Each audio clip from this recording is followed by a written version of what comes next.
সকল জল্পনা কল্পনা গুঞ্জন শেষ করে আবার দলে ফিরছেন সাকিব। 21 আগস্ট রাওয়ালপিন্ডি টেস্ট খেলবেন সাকিব। পাকিস্তান সিরিজকে সামনে রেখে সাকিবকে দলে নেওয়ার বিষয়টা ছিল ভিন্ন। দেশের মানুষ চায় না সাকিব আল হাসান আর জাতীয় দলের হয়ে খেলুক, কিন্তু সাকিব হলো বিশ্ব সেরাদের মধ্যে সেরা। তাকে যে জাতীয় দলে কতটুকু প্রয়োজন সেটা হয়তো আবার প্রমাণ হয়ে গেল।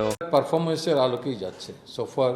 তিনি তার পারফরমেন্স দিয়ে তাকে নিজেকে যে জায়গায় নিয়ে যেতে পারে। কারণ সাকিব কোটায় নয়, এবার খেলবেন মেধায়।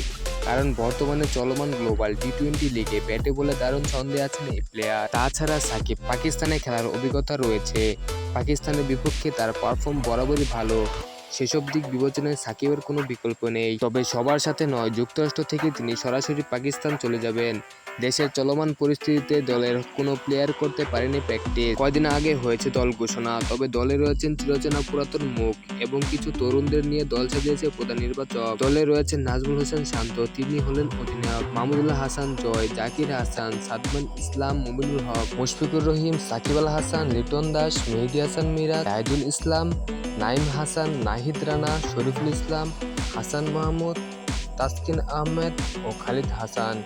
5 জন পেস বোলার রাখা হয়েছে। তার মধ্যে তাসকিন শুধু একটি টেস্ট ম্যাচ খেলবেন। তাসকিন অনেকদিন ধরে লঙ্গার ভার্সন ম্যাচ খেলেন না, তাই তাকে দিয়ে পাকিস্তানের দলের সাথে 4 দিনের ম্যাচ খেলিয়ে প্রস্তুত করা হবে। কাজী আশরাফ হোসেন বলেছেন, তিনি এই ভার্সনে সবচাইতে সেরা ভারসাম্যপূর্ণ দল গড়েছেন। মুশফিক, মুমিনুল, সাকিব এদের অভিজ্ঞতা বেশি। বোলিংয়ে তাইজুল, মেহেদী মিরাজ অনেকদিন থেকে আসেন এবং স্পিন ডিপার্টমেন্ট নেতৃত্ব দিচ্ছেন। ব্যাটিংয়ে শান্ত, লিটন এবং অন্যান্যরা দায়িত্ব নিয়ে এগিয়ে আসবেন।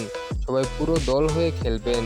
সবশেষে বোঝা যাবে দলের পারফর্ম কেমন হয়। পাকিস্তান দলের বোলিং লাইন আপ অনেক শক্তিশালী, তাই ব্যাটারদের সাবধান থাকতে হবে এবং সেরাটাই ধরে দিতে হবে। এই রাওয়ালপিন্ডি মাঠ হচ্ছে ব্যাটিং পিচ। সকলের আশা তারা রান করে আবার ফর্মে ফিরে আসবে, বাকি ম্যাচগুলোতেও ভালো করবে।